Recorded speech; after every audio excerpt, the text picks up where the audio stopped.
Today's sponsor is the Universal Studios Costume Department. Welcome to Designing Hollywood Podcast. I'm your host, Philip Boutte Jr. Today's episode is sponsored by Universal Studios Costume House. Designing Hollywood Podcast is dedicated to all things movie and its industry professionals. Our guest today is a dear friend and a costume designer. You're probably already familiar with his work, even if you don't know it, as he's worked on movies like Hocus Pocus 2 and TV shows like The Mindy Project, Never Have I Ever, Pitch Perfect 1, 2, and 3, Think Like a Man 1 and 2, and Men of Honor. Born and raised in Central California, Perez moved to Los Angeles to attend the Fashion Institute of Design and Merchandising, FIDM, to pursue a career in fashion design. Once other costume designers discovered his costume manufacturing talents, he began running the costume workrooms and assisting on films like Titanic, The Flintstones, The Phantom, and Barbed Wire. Outside of film and TV, he designed and developed the Movie Legends line for J. Peterman catalog, and I had the pleasure of serving with him as the president. He was the president of the Costume Designers Guild from 2013 to 2022. Without further ado, it is my pleasure to introduce costume designer and complete advocate for our craft and what we do, Salvador Perez, to the Designing Hollywood podcast show. Welcome, Sal. Bill, glad to be here. Thank you so much. So I wanted to talk about, let's get right into it. I like to ask the boring stuff first. So what moment in time do you remember thinking, this is what I want to do career-wise, and how did you get your start in the industry? Well, I mean, I went to design school thinking that I wanted to have a fashion line. I was going to be Calvin Klein. I was going to be a brand. But I was always very aware of film. I was from a small town in Fresno. I didn't know that that was a career option. Like, I didn't really know much about it. And I remember watching, like The Love Boat and seeing Nolan Miller's work on that. And even though it was a funny sitcom, they did beautiful clothes for it. And then I remember very specifically watching the movie Flashdance and thinking, like, who does the clothes for those? Like, what's that job? And it wasn't until I got to LA and I was, going to design school and I was working in a vintage clothing store and I started to meet costume designers that I even found out that it was an option. Like I know I wanted to work with clothes. I just didn't know that costume design was an option. I mean, I'm old. There was no internet back then. So it was like, now you can Google anything. Then it was literally just talking to people. And a costume designer came into the store one day, Julia Sclair, and she was talking to her assistant about needing somebody to help sew. And when she came to pay, I'm like, I sew.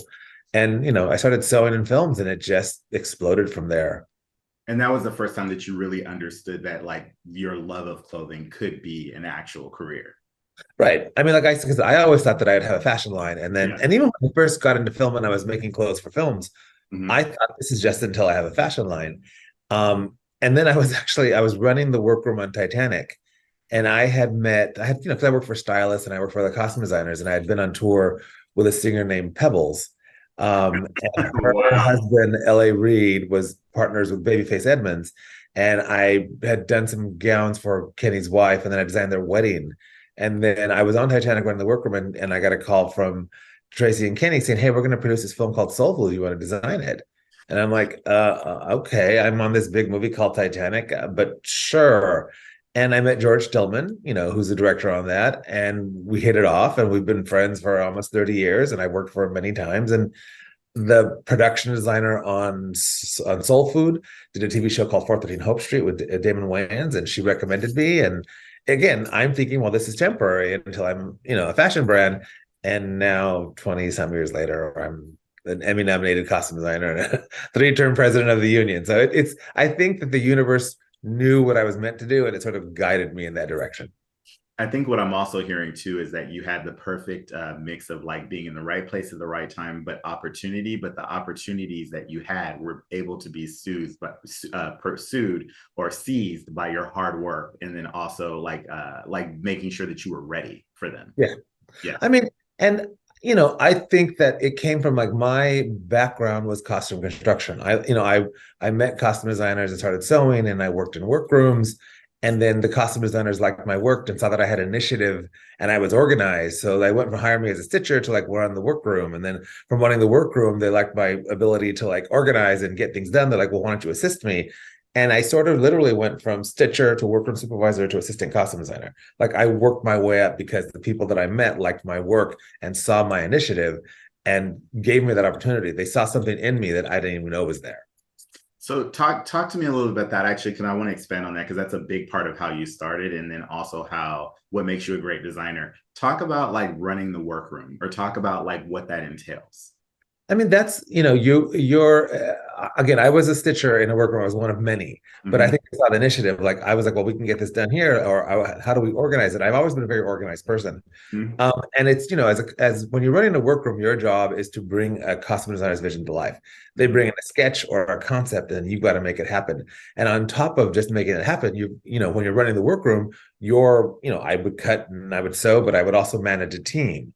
And and then, when we did the extra fabric or when we did the trim or it was in the fitting, I just always made myself available to the costume designer, and I made myself an asset.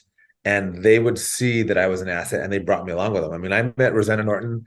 She was doing a movie called Treacherous Passage, and they had gone to a workroom in LA and had made some much period suits for the show. Angie Dickinson and Lindsay Wagner, and the suits didn't fit. Like they couldn't lift their arms. Their arms were like like dinosaurs. And so, somebody that I've met said, I know this guy Sal who sews at home. Okay, we need to get these fixes overnight, so let's go to Sal. And she brought me a bunch of the suits that couldn't fit, and we stayed up all night and fixed the suits, and she was able to shoot the next one. And she's like, "This kid's good." And then she came to me for her next project and her next project, and then we did a Michael Jackson music video and a TV pilot, and then she got the Flintstones and hired me to run the workroom on the Flintstones. That's And incredible. then with Rosanna, I did the Flintstones and Casper and Brady Bunch and Operation Dumbo Drop. I mean, we just did project after project after project. It was just, and then when we did Barbed Wire, we knew that it was going to go union. And I had gotten in the union as a stitcher, as a manufacturing foreman on Stargate. And then I was in 705 as a manufacturing foreman. And then when I had already been assisting Rosanna, I said, well, Barbed Wire is gonna turn union. Can my official title be, as opposed to costumer, can it be assistant costume designer so that I can join the guild? And that's how I got in the guild.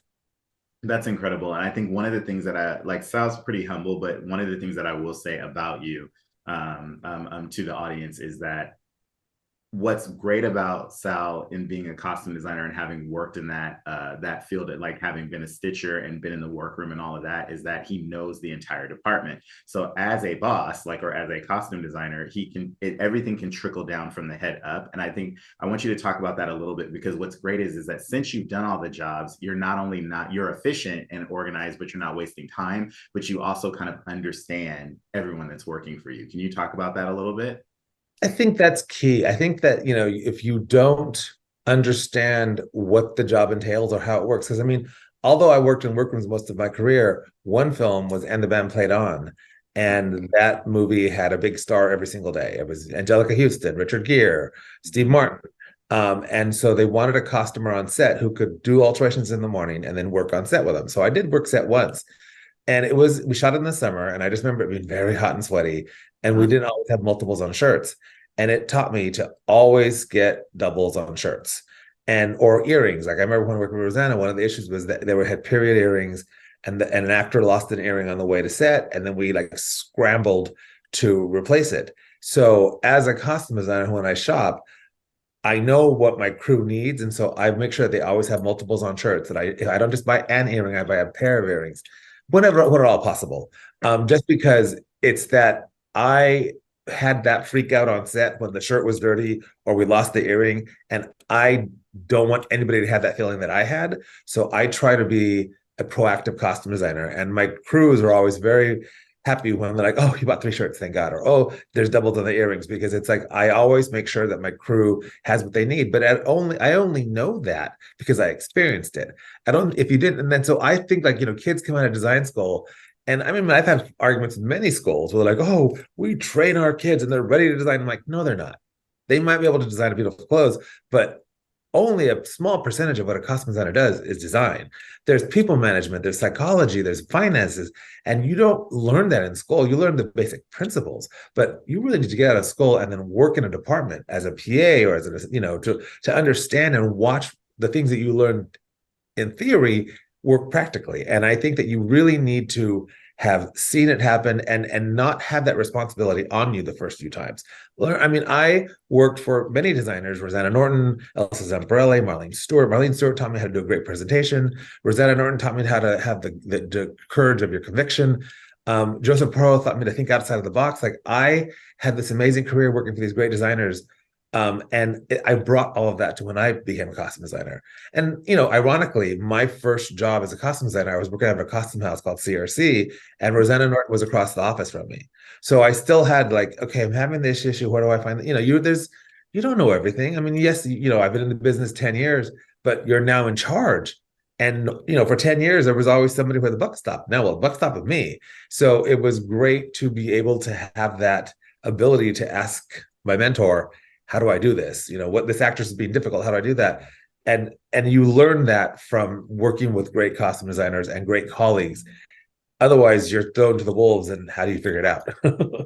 That's a really good point, because one of the things that I know, especially when you're first starting, or even as a student, or just as going along, I remember for myself, I always have this anxiety of wanting to get things right? But you also know you don't know what you don't know. And I think that that's the hardest part, is trying to navigate, like, the stress would be like you having the experience, right? The experience is something that you just have to work through and get, right? But the experience is the thing that makes you good, that helps you to foresee things like the earring, right? Like, that happened to me. That was awful. I never want that to happen again. But the thing that is really great about what you said is that you don't necessarily have to do it by yourself, because you do have a strong community of artisans that are also all supporting each other. So what's great about it is that you can ask questions, right? So you can gain experience from those that you've worked with. I know for me as a costume illustrator, for so long, I also took on, like, kind of the persona of each designer I worked for, which really helped me, because then I was able to kind of learn from them and learn how they think. And I think that that's something that's really good. So to hear you as a costume designer coming up and kind of having that same experience is really nice, because it makes me feel good about the way that our colleagues work together, and support each other. I mean, the only way to learn, because you can't have, if you're new in the business, but you're working with a costume designer who's been at 20 years, well, then you have 20 years of experience. You don't have just your year of experience. And Correct. I think that, this generation of young costume designers need to understand that there's a lot to this, and relish that time as an assistant or in a second hand, because you want to learn from their experience and not learn from failure, because learning from failure is not a good thing. Correct. Yeah. You shouldn't be afraid of failure, but if you can avoid it. I've always said that I've always had friends that were slightly older than me or older than me.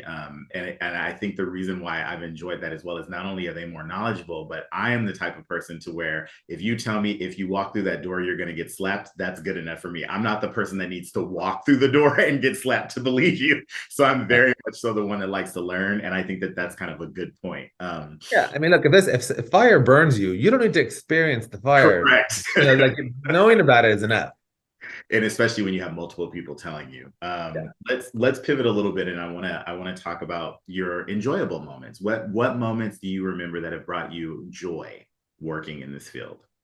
I mean, I'm really sort of, like I said, I've always loved clothes, and so the ability to tell stories through costumes to me is just so much fun. And I am a costume designer who builds. I mean, I know how to build clothes, so I know how to fit clothes because I know how to make them. And I really love that I can read a script, come up with an idea, have a vision in my head of what that costume could be, go to the fabric store, buy fabric and trim and beads, and put this pile in front of my cutter fitter. And since I was a cutter fitter, I don't just say, here's the fabric, here's a sketch. I sit down with my cutter fitter and say, this is how I want this draped, this is how I want this lined, this is how I want this to fall. But I love that I can have an idea from a script, buy fabric, build this costume, and then when it goes to camera, it's just the most satisfying thing that you had this vision and then you were able to create something. And look, I'm a costume designer. I'm not going to cure cancer. I'm not going to, solve world peace, but we bring enjoyment. We bring escapism. And I designed Soul Food in 1996. Every Christmas, people watch that movie and it brings them joy. And to be part of that is the legacy that costume designers have. We give you escapism. We take you to another world, another reality. And I think that that's kind of special that, even though I'm not changing the world, I'm making the world a little more fun and festive. Very much so like that. And you always love a good party too. That's always a good fun. Anything with sparkle makes me happy. I want to ask, is there anything just specifically, or is there any like project that you remember just working on something where you were in the moment and you realized how cool it was? Like where you were like very much so like, this is awesome right now. I mean, look, we do, you watch classic. I mean, I sort of grew up on classic films, Gone with the Wind, What Price Hollywood, Cleopatra, and you watch these classic films and you're just inspired by them. And, Hocus Pocus 2 was an absolute gift. I remember telling my agent, I'm like, I hear they're making a second version of that. When that happens, please submit my name for it, not that I had a chance in hell, because there's 2,000 costume designers in the world, and how are they going to choose me? And I remember I was on a movie in Atlanta. I was shopping in Nordstrom's Rack, and my agent called. She's like, "Hey, you have any interest in Hocus Pocus 2?" I'm like, "Ha ha ha." She's like, "Seriously?" I'm like, "Yeah." She's like, "We want to meet." So they sent me the script on a Thursday, and I was supposed to meet with them on Tuesday. And I was in the middle of a big show. So I had all weekend to like do some research and put together a presentation and call Mary Vogt, the original costume designer, to be like, are you interviewing for this? Because if you're going to interview, I'm not going to interview against you. She's like, no. I'm not interested in repeating my work. And, we talked about the characters and where she came from. And there's this big argument among costume designers about not doing a presentation. I do a presentation for me, not for the producer. I do it for me so that I have all the notes in my head and I have things I can talk about. It's not about the producer or the director. It's about me. It prepares me to talk about it. So this notion that you're going to go in like with your book and, this is what I've done. Well, yeah, that's great. But I've never done Hocus Pocus. How do I show my vision for it? Anyway, put together this great presentation and I had all weekend to do it. And I was finished on Sunday night, thank God, because the meeting was on Tuesday, but I wasn't gonna be able to do it on Monday. And then my agent calls me Monday morning. She's like, "They want to meet you tonight." I'm like, "Great, I'm ready." Already done. And ironically, George Tillman had called me to do another film. And I was supposed to sign that week to do another movie with George Tillman. And so then I was like, well, I'll take the meeting, but I didn't, I'm like, what am I gonna get Hocus Pocus 2? So I'll take the meeting, but I already have the movie with George Tillman. And then she's like, okay, it's going to be a Zoom meeting at 7:00 at night. They're traveling all day. I'm like, wait, I'm going to have a Zoom meeting after they've traveled all day at night? That's just the worst because everybody's tired. And I'm like, oh God, this is not going to go well. It was a 3-hour Zoom meeting. Like I had to be like, well, I'm sure you guys, I mean, I was exhausted, but we just had we instantly connected. We had this amazing conversation about the characters and where they were going to go, where they'd been. And they loved my ideas. And it was like, even though I had just met the director and the producer, it was like we were old friends. Yeah. And my agent calls the next morning. She said, how'd it go? I'm like, it went very well. And she's like, well, they really like you, but they need to interview other people. And I'm like, well, we've got the other project. So if they can't make a decision, then I'm not going to because I had to sign another project. So they stopped taking interviews and hired me that day. They were like, no, we want Sal. That's incredible. So I'm saying it was just the whole process of getting that. And then I always say it was like, oh my God, I got the job. Oh my God, I got the job. Because the daunting task of not just the costume design of a project, because any job is hard, but you're taking on a beloved classic that the fans have dressed as and worn these costumes for 30 years. Like, what did I take on? And then it was just that very sort of meticulous, and the benefit is that we had a long prep. And there was a very long R&D process of finding the fabrics and, what silhouettes and how do we change things without changing them. And, and then meeting Bette Midler, Sarah Jessica Parker, Kathy Najimy, these legends who, it was just, the whole movie, and mind you, it was in the middle of the pandemic and life was difficult and we all had masks on and we were separated from space. And it was like they tied your hands and stunted you, and then said, here, go be creative. But it was, and I always say that I couldn't have done that design job 10 years ago. Like I needed to get to the point in my career where I had all this knowledge. I knew which agent I had to go to. I knew fabric techniques. I knew which shops to go to. I had great illustrators, but it's like had they handed that movie to me 10 years before, I wouldn't have been experienced enough.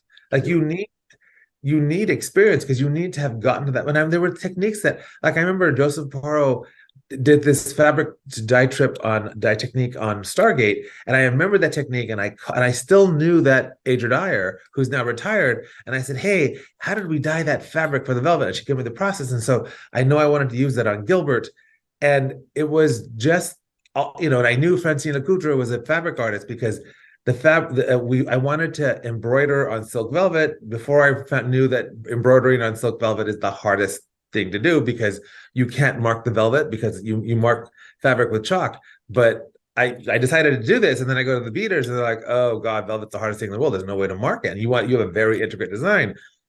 But I knew that Francine Lecoultre had silkscreen on velvet, so I said, "Well, can you do a very thin gold silkscreen on the velvet so that the whole pattern is marked, and then take it to the beaters?" But it was like when you see the finished costume, people have no idea that Winifred's coat was 5 months of work, and 5 months of work, and like 18 people had to work on it to get there. But it was only because I have done this for 20 some years, and I knew all the people, and I was able, because I didn't have anybody to tell me how to do it. I literally had to, like, okay, well, these are the 10 people. I had to buy the fabric, dye it a color, take it to the silk screener, have her silk screen it, take it to another pattern maker to mark it with thread, then take it to the beater, they beaded it, take it to the workman, they sewed it, and they got it back from the workman. Then my next team with an agent. But like, how do you learn all of that unless you've been doing this for 20 years? You have to have had the experience to do it, and then know the right people, and make sure, because also too, with the timing of it, you have to know, like, I know what this person does and how they can deliver, right? I want you to talk about, because you brought it up here, and it's a good point, which is, talk about the pressure. Like you're like, I got the job, and you're like, oh no, I got the job, right? Talk about taking on such a huge iconic project, and then having to deal with, like, basically just people's nostalgia and their memories of what it was, and then taking it into this new place. Like, even with the costumes, like, changes, keeping some stuff the same. Talk about that process and how that was for you. I mean, the edict from the studio was that we want the costumes to be freshened and new, but they're also so iconic that you can't. In other words, like, I couldn't make Gwynnie purple because everybody knew her as green. So there was some very, like, keep the silhouettes and keep the colors, but you can, like, change the details. And that was one of the things. It's like they wanted the details to be a little more lavish. And I think that, and I talked to Mary Vogt about it, and she said, look, it was a small little film. It was a comedy. I think when you're designing costumes for a film, you're not thinking about 30 years later. You're thinking about, let's get this done. And, I'm like, well, if I had had 30 years to think about what I had done, what would they have been? So I sort of sat down and talked about details. Like, the original costume, the pattern was painted on. And I thought, well, it's 1650s. It wouldn't have been painted. It would have been embroidered. So what I also wanted that to be authentic, period wise. So, as opposed to, painting and whatnot, let's have what would they have done in the 1650s? So they would have probably embroidered them. And I wanted to sort of base them, even though it's a fantasy with witches, base it in reality. And it was many conversations. And look, it was all sort of a shot in the dark. Like, any decision we made could have gone horribly wrong. But, because Bette had worn the original costume. Everybody had seen the original costumes. Disney was very aware of the original costumes. And we just sort of, did samples and tested color and tested silhouettes. And I remember, like, when the first images came out, and it was all sort of like a blurry paparazzi shot, and the fans were like, they changed something, and how dare he change it? And it was like such negative reviews, like, you haven't even seen, like, it looks so cheap. I'm like, cheap? Do you have any idea that was like 150 hours of embroidery? That is not cheap. But people didn't get to see them. And then I think once the movie came out, people were like, oh. And then to add a next layer to that, FITM, God bless FITM, they put that costume display on, and the costumes were there in front of them. And I have never had more responses from my colleagues. Like, friends called me up, like, we just saw the costumes in person. Oh my God. And I think that's how I got an Emmy nomination, because I think that people saw the clothes and saw the detail we put into them. But it was just, you sort of have an idea, and you blindly go into it and hope the fans react to it well. Because, I mean, I did change things slightly. I mean, you had the essence of the costumes, but there were differences in them, and there were still naysayers. But I think that I had watched the movie for 30 years, and I had probably seen it 40 times, and I sort of went by, like, not what was there literally, but what I felt like, what was the essence of it, like, what do I feel when I see the costumes? And I tried to put that into them. I wanted flow and motion and I wanted them to be luxurious. I wanted the actor, because I'm a tactile costume designer. Like when I shop in a store, I feel like, what does this feel like? Because I think that if you give an actor an uncomfortable costume, they're not gonna, and all of my clothes, like when I worked for Mindy Kaling, everything is lined in luxurious silk. I want you to feel elegant and special inside the clothes. And the clothes from the inside out were beautifully done. I mean, because I think that only the actor sees the inside of the costume. Right. But you want them to feel special putting it on. So you make sure the inside of the costume looks as fabulous as the outside of the costume. I think so. And I think you did a really good job there because they feel nostalgic. They don't feel too far outside of what they had on, but you can tell that there's like you said, like an update or a refresh of them. But you can tell, especially if you did get a chance to see them in person, how much love and detail went into them, and how beautiful they were. I think that that's something that people miss. I think what happens is especially now in the age of like social media and everything else, you get a blurry photo, everyone reacts to it, but what they're missing is the overall feeling of a project, and they miss too that especially for the actors, it's not just the costume. Like you're not just staring at a costume the whole time. Their performance also brings that out, right? So it's this really unique collaboration to where it's like part costume, part performance, and then the two of them combined create that character, right? And I think that you guys did a really good job of kind of balancing that and then allowing also too, knowing when to pull back. Some of the things you understated because then you have someone like Bette Midler that's going to aggrandize something. So it doesn't need to be like costume grand, performance grand. It's like both of them kind of have to, balance. Can you talk about And there were things that we changed along shooting. I mean, there was, like we made these special boots for Kathy Najimy, and we put these really beautiful buckles on them, but then the sort of raw hem skirt kept getting caught on her boots. Yeah. And so then we had to like line the inside of the skirts with organza to keep so that you didn't have the raw linen touching. It was, again, it's collaborative, and I think like you don't with the pandemic we didn't have the time to like try things. They had things on once, and they're like, let's go to camera. And it was just it was a learning process. And look, I learned from the beginning of the movie to the end of it. I learned a lot. And if I go into my next project, I've learned a lot. Like you just, as a costume designer, you should be learning along the way everything you do. Well, these costumes, this is a good transition too. The costumes from Hocus Pocus are very theatrical, right? And like dramatic, right? Because they have to be by nature of the project. Can you talk about like, there's the difference between like stage costumes, then there's like film costumes, editorial, which is a whole other thing.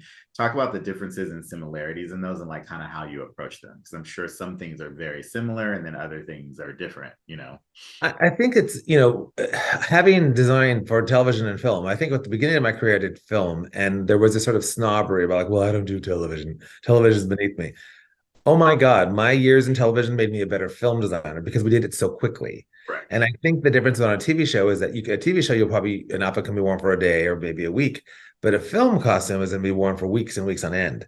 And there's different versions of it, much like, and then stage costumes for theater, there's a whole other Megillah, just like getting in and out of them. They're built differently. So it's a different design concept to design for each medium, because even though clothes are clothes, it's how are they maintained? How do they hold up? And it's just I have not had the chance to do much theater. I think in my early days when I was building, I built a lot of stuff for theater, and so I knew how to build things to hold up, how to closures on them. But although to the audience all the clothes should look the same, to a costume designer we build them very differently for each medium.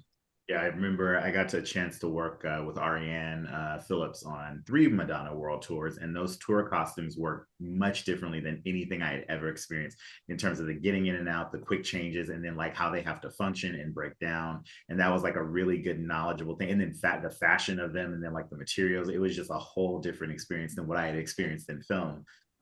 And I thought it was cool, but it opened up my eyes to being like, oh, like, well, how do the other things work? Like when you're doing a stage performance, and then thinking about like, oh, this is gonna be on the stage and there's an audience and some of them are far back. So then you have to make things slightly bigger so that everyone can see the costume from far away, like just little things like that. And so I'm always curious about that, like what your processes are like, or do you start and approach it the same way, but knowing it's going to end up different? Or do you go into designing for stage and be like, I have to do this specifically like from the very beginning? I think it's a little of both. You have to know like what's going to be seen. I mean, there are especially now with digital film, you can't hide anything. Before, and if there was a dark movie, you could hide a lot in the darkness. With digital film, everything shows.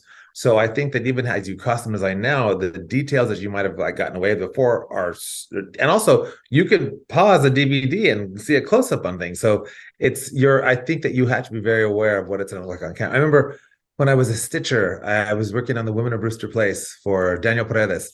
And there was a red dress on an actress that had the zipper had broke because of period clothes. And they're like, well, just put the new zipper in. And they only had an orange one. I'm like, oh, God, it's an orange zipper. They're not going to know. It's a red dress, an orange zipper. Who's going to know? Well, I didn't know that there was going to be a scene where her boyfriend was unzipping her dress and there's unzipping it and there's that orange zipper. Yeah. And of course, like had I thought about it, like, no, even though you're in a hurry, spend extra 20 minutes, go get the red zipper because I guess the anticipation is never assume it's not going to be seen on camera. Like I remember on my first film, we were in a hurry to get an actor's outfit ready, and he had a suit, the vest, the jacket, and the shirt. And I said, just place the front of the shirt because you're never going to see the sleeves. In the scene, the director's like, let's have him take his jacket off. I'm like, oh, God. So you learn early on, like just plan for everything. Don't assume, don't assume his underwear aren't going to be seen. Don't assume. Now, in that instance, on that note, is there something that you remember like a difficulty where there was something that was really hard to do, or you barely made it, or like you were really proud when it got to screen because it was so difficult to achieve? I mean, it's as a costume designer, you have a vision. And your job is to convey that vision to the director, the producer, the writer. And that's hopefully a great relationship. The other issue, though, is that we always forget is that there's an actor who has to wear it.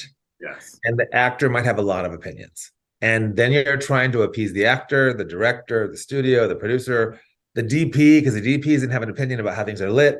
And your job as a costume designer is to take all of that in. And I've had, I generally work well with actors, and actors like my work. But, every now and then you have an actor who's just a little tricky. And it's when you have those tricky actors and they're happy with their clothes. Like, it's like, because there are people that just, I remember, this is not that extreme. I worked with Niecy Nash. I adore Niecy Nash. But when she was on the Mindy Project, she played this granola lesbian hippie doctor. And Mindy described her as wearing like tweeds and flats and wool tights. And Niecy showed up at the fitting in like pink satin pants and a top with like Queen rhinestone on it. And I'm like, so, what, and I always try to get the actor's input. Like, you don't want to dictate, but like, so what do you, the character is written this way. How do you see her? She's like, well, I think she'd be sparkle and fabulous. I'm like, no, you're supposed to be kind of granola in corduroy skirts. And I'm like, corduroy skirts. And it was funny, like putting glamorous Niecy into like nubby textured sweaters and a corduroy skirt with tights and flats.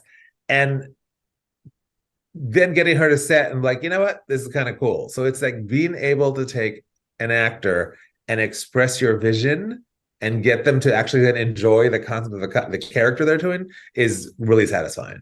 Did she find that once she did that transition and you guys got it together, that it helped her play that character? Absolutely. And it's funny because she's even written about how I think the nicest compliment actors give me is that I know how to fit clothes. And like Rebel Wilson put it in her book, Mindy Kaling put it in her book, Anna Kendrick put it in her book, and even Niecy Nash talked about in an article how I taught them how clothes should fit. And I think that was the thing is like, yes, you're going to be the granola hippie lady, but I'm still going to flatter you.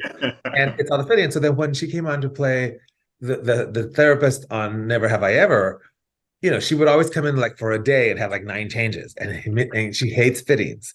So I knew her and I knew her body and I knew what she liked. And she's always like, it's amazing to me that I can come to you with one fitting and have 9 outfits in a couple hours. Because I listen, I understand, like I knew, get her knits, get her stretched, it was, but I think that is probably one of the greatest talents a costume designer can have is not their creativity, but listening. What is the actor saying?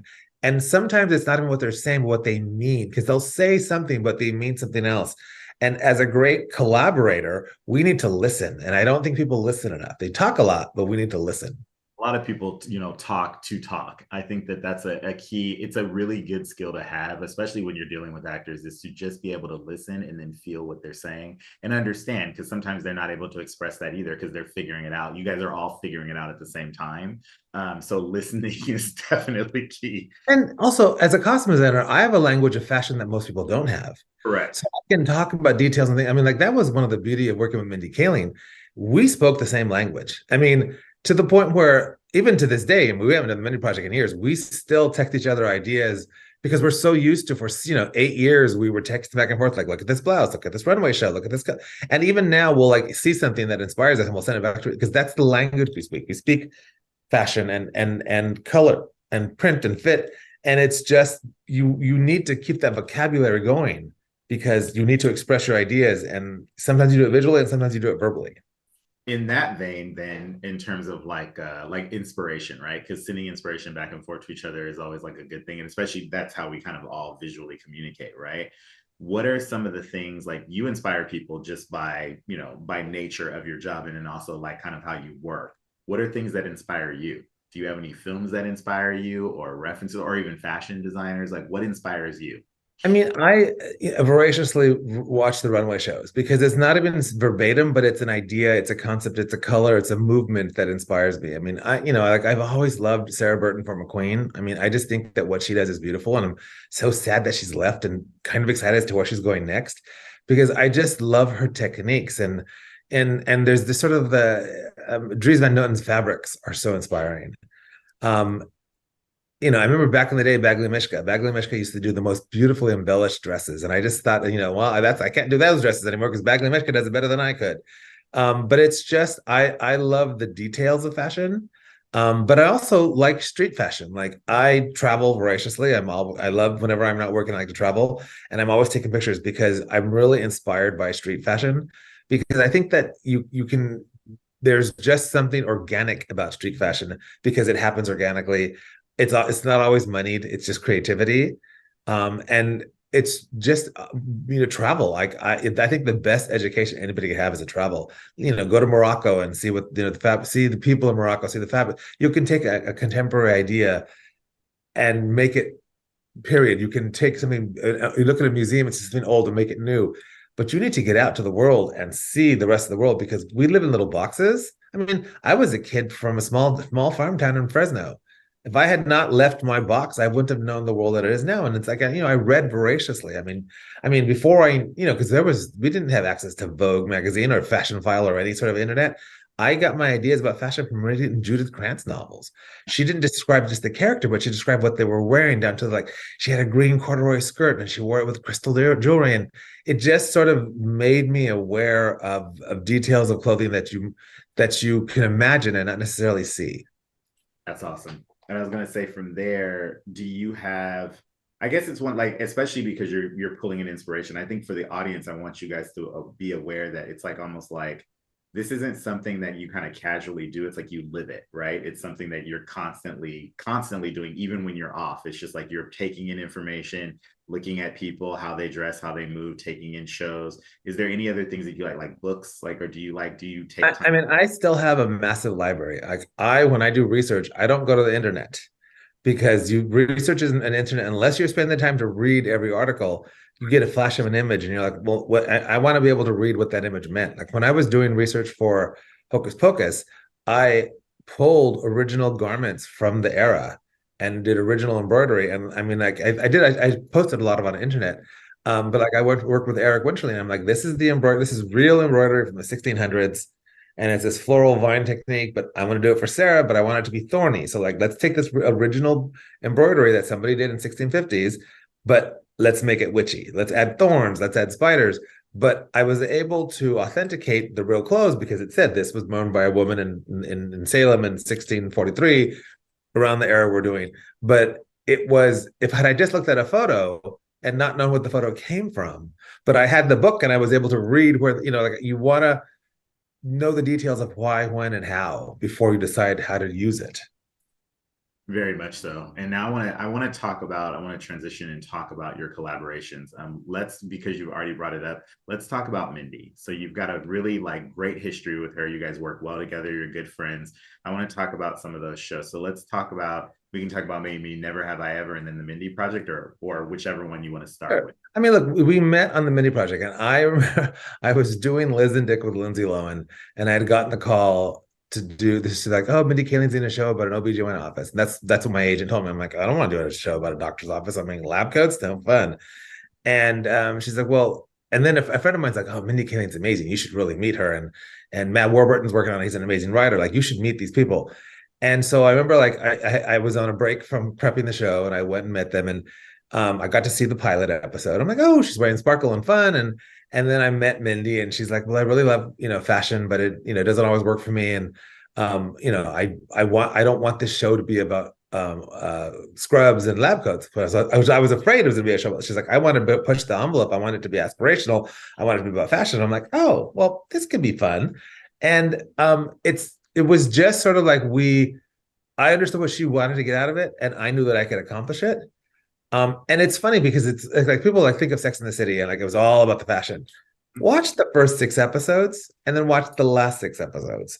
Very different shows, because I think that in any new show, there's that sort of like, oh, we have to be really safe and not push the boundaries.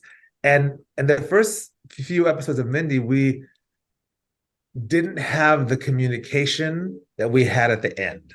And I remember like we were sort of struggling with things and trying to figure things out. And I I thought, well, I can't push the envelope yet. And then one day we had this fitting, and I just said, "Fuck it, I'm just excuse me, just we're gonna I'm gonna just show what you want to do." And I put together an outfit that was like a printed blouse with horses on it, a two-tone cardigan with a plaid skirt and lace booties, which was a lot. And she put this on. She's like, "I love this." And I'm like, oh, okay, cool. I was afraid this was too much. She's like, "This." And I remember that fitting, and I still have that fitting where all of those crazy ideas that I wanted to have, because I did a lot of that on Hannah Mae Lee on a Pitch Perfect 1, where like just crazy mixes. That was sort of my signature thing of like mixing colors and prints together. But I was always like told, "Oh, it's too much. It's too loud." Mindy, with that beautiful skin tone and her character, she could pull it off. And so it was like, we just like, how much more can we push? And from season 1 to season 6, the clothes just elevated. And then I started to make custom pieces for her, and she loved those custom pieces, because it all started that we were doing the show in Los Angeles. It took place in Manhattan, and we were shooting in August, and it was supposed to air in the fall. So we're shooting winter in August in LA, and it's supposed to be in Manhattan in the winter. So the coats that you would buy were just so heavy, and I wanted them to have texture and lightness. But so we started to make coats because I couldn't find things that worked. And that's sort of how the beginning of, and I found a phenomenal cutter fitter, Savorden Price, who can make anything. And we just started building. And then when I was elected president of the Costume Designers Guild, I was going to go, and I'm like, "Mindy, would you like to come to the awards with us?" She's like, "I'd love to." She's like, "I need to find a gown." I'm like, "No, we'll make you a gown." She's like, "What?" I'm like, "We'll make you a gown." And we made that first aqua gown for her. And she was like, "I've never had a gown fit so beautifully." I'm like, "Well, it's custom made to you." And I remember taking her into the awards with me, and a costume designer pulled me aside. She's like, "Wow, Mindy looks great. How'd you get her to do sleeveless?" I'm like, "What do you mean?" She's like, "Well, I could never get her to do this wear sleeveless." I'm like, "I told her she was beautiful." And it was just that, it was never, I think that, actors are insecure about things. And she's like, "Oh, my arms are out." I'm like, "Your arms are beautiful. Your skin tone's beautiful," But it was just that I realized that as costume designers, they're like, "Well, we have to hide this." I don't hide anything. I flatter. Yes. And I think that that's the mentality. It's like, we as costume designers, we have to be very aware of what we tell our actors, because everybody's insecure. And if somebody has an insecurity and you're going to mention that insecurity, it's going to make it tenfold. And that was the most powerful part about you guys' collaboration, in my opinion, was watching her progression. You could watch the progression. You can tell she likes fashion and she likes clothes, right? But then you were pushing the envelope with patterns, and then you were pushing her thought process of herself. By the end of it, the thing that was the most beautiful to me was that not only were the clothes and everything, the whole visual for Mindy had changed, her confidence had also changed, where she was like, now she's like, it almost like you made her feel like she could do anything. That was like a really powerful costume design moment for me, is that she just felt very confident. You could see it in the way she carried herself, but also in the way she felt in her clothes, right? Absolutely. It was very, I mean, it was very sort of empowering to her to feel like any idea she had, I could fulfill. And Right. even how she found me, I had done Pitch Perfect 1 and Think Like a Man 1. And these are both movies with a very diverse group of women, different body sizes, different shapes and sizes. And they all look great. So that's why I'm like, I want that guy to dress me. And it was interesting that, like literally she saw these two films back to back and said, well, and she's like, the fact that he's like, I saw the first one, I'm like, well, that's great. And then I saw the second one, I was like, wait, that's the same designer. Let's bring him in. Right. And then I turned it down because I'm like, I don't want to do a TV show. It was career changing for me. It was my first Emmy nomination. It was interesting that, and it was just such a great collab. And then we've gone on to then do Four Weddings and a Funeral for Hulu, which I don't think most people saw. It is I'm one of my most proudest costume design projects. Mindy let me have absolute fun. I was in Europe doing this. It was all about fashion. I love designing weddings. And so there was 4 weddings in the movie to do. And it was just, I loved what I got to do because I was sourcing from Europe and it was such high fashion and the characters are so well written. And then when I came back, then she's like, let's do Never Have I Ever. And it's about 4 unfashionable nerds, but they have to be very fashionable, but unfashionable. I'm like, wait a minute. And it was sort of like, it's like, well, and then she's like, well, if, she's sort of slightly inspired by a young Mindy. I'm like, okay. So she's unfashionable, but she's pushing the envelope a little. And it was so much fun to create those characters. And they were so defined. Davy, Eleanor, Fabiola. And because you have to then, I did Veronica Mars. And I remember this is pre-internet, and they assumed that there was some like 20-year-old girl dressing Veronica Mars because she looked so cool. And they're like, no, it's a 30-ish man who's dressing her. And it was just the idea that you as a costume designer are creating characters. I didn't live that world. I was never a teenage girl in high school.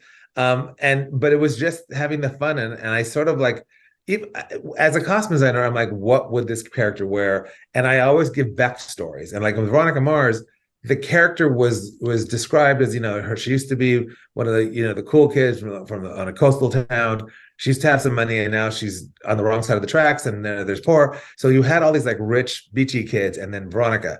And part of the storyline is that she had been sexually assaulted and she had built some armor for herself. And I'm like, armor. How do I build, because this is a conversation with the director, Rob Thomas. I'm like, armor. I'm like, so she has to sort of like put like a badass facade. And so I started dressing her very militaristic, like, don't mess with me sort of attitude. And so her character became this sort of, she looked tough, even though she was soft inside, but she had to look tough. So it was like this whole character came from my concept. It was never described. All of that was me. There was never a description of how she dressed. That was my idea, to make her tough, to put up a facade, to protect her from the world she was living in. And the audience gravitated towards it. Talk about that a little bit, because what I like is that, and it doesn't have to just be about this character, but what you just described is depth. You gave the character and the costume, you gave the costume depth by kind of looking inward to who she was and then kind of bringing that out. Can you talk about that? That's sort of what I mean. I always approach like I always, because a script is quick. There's a paragraph to describe the character. I sit down with the director, the producer, and the writer. I'm like, where did she go to school? What's their socioeconomic background? And I do this for day players. It's funny because when a day player comes into my fitting room and they're playing like the teacher, I'm like, well, you're a teacher, but you were actually a military brat, and so you traveled your whole life, and so you don't. And they're like, whoa, I'm like, is that the script? I'm like, no, that's just me giving you your background. And the actors are like, well, you've really given me a lot to help, because they come in to say a line or two and how do you deliver? But they're like, you've just given me this whole background of my character. I'm like, well, I didn't just, if you're playing the teacher, I don't just, here's your suit. It's like, well, is it a nice suit? Is it a skirt suit? Is it a pantsuit? Does it fit well? What's the fabric? I need to, like, in my mind, I have to have a backstory for each character, whether it's a line or 3 episodes. I need to know where they came from, because it's not just how they're wearing the suit, but why that suit, why that color. And it's my process. So whether it's the main character or a day player, they get the same process. That's awesome. And now from there, from there, I guess I would ask, I want to talk really quickly about, we talked about the collaboration with Mindy. Can you talk about Pitch Perfect a little bit? Because you did. That's, this goes back to, people referring you. I was on, this is a little backstory. I was on Veronica Mars, and I was sort of, third season. I was like, I've been doing TV. It's in San Diego. I want to film. And my agent get me an interview for a movie called The Comebacks, which is a sports comedy. And normally I read a script, and if I like the script, I take a meeting. I was in San Diego, and I had to drive back to LA to have the meeting the next day. So I didn't get to read the script till like 11 o'clock at night. I read the script. I'm like, it's a sports comedy. I don't want to do this movie. So I called up my agent, and I'm like, I don't want to take this meeting. She's like, Sal, your meeting's in half an hour. You can't just back out. That's really unprofessional. Just go to the meeting and don't take the job.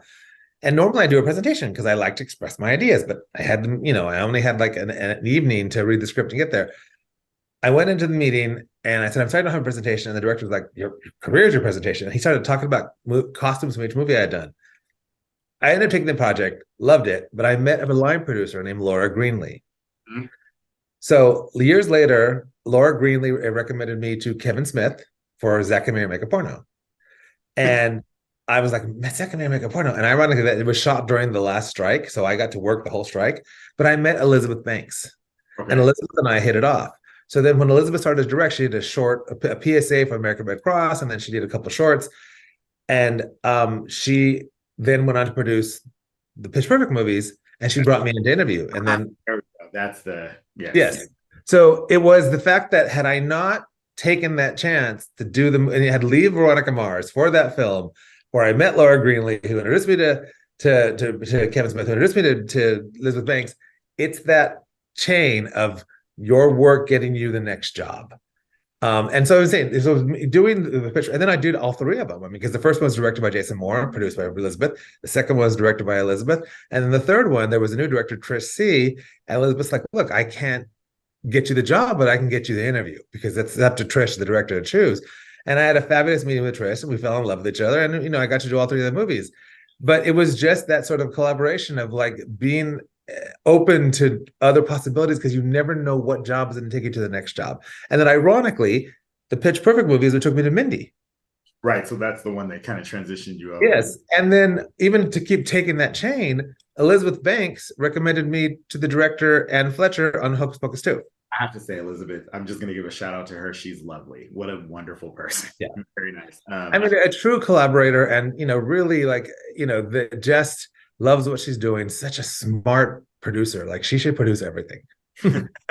I agree. I enjoyed, I got to see the glamour of her from the Hunger Games films, and doing concept art for her and trying to figure that stuff out. But I know that how giving she is. And to hear this story makes that even more. It's just really nice. I want to talk about really quickly, because we are coming to the close of the show.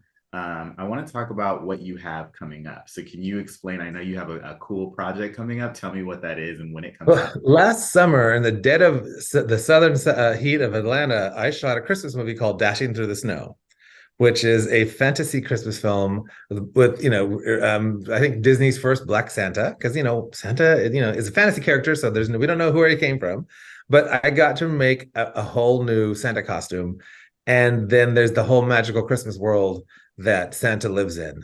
It was directed by Tim Story, who I did Think Like a Man 1 and 2 for, and I've known Tim for 20 years, and he sort of brought me in. He's like, do your thing, like, have fun with it. And I can't say what the costumes are, because it didn't give a story point away, but there is a very magical world of Christmas that people are going to have a lot of fun with. And it was very colorful and sparkly.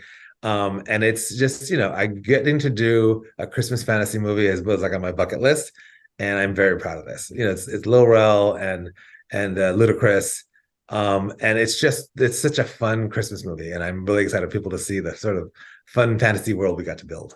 I have to say that this brings me to something that is actually really dear to my heart, that you've kind of organically done your entire career, which is you are very much so a champion of diversity and inclusion, and making sure that people of color are represented really well on screen. So congratulations to you, and thank you for doing this. And then also pushing this forward to know that there's going to be this story now, like a Black Santa, like just those things, even though small to some, they really do make a difference.